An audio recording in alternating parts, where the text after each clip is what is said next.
Hello বন্ধুরা, এই যে আমার লেট ভ্যারাইটি কুল।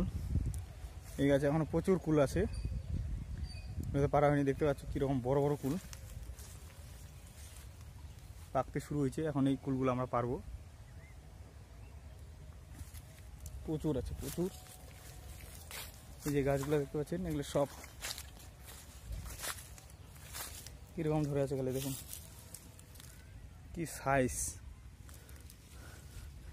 এই যে হাতে নিলে বুঝতে পারবেন কত বড় বড়।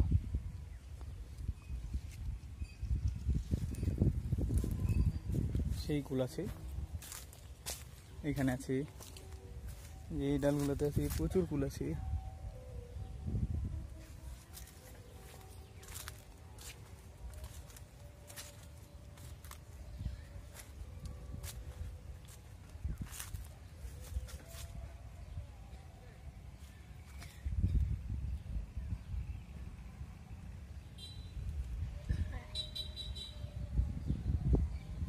আর ওইদিকে আছে ভিতরে।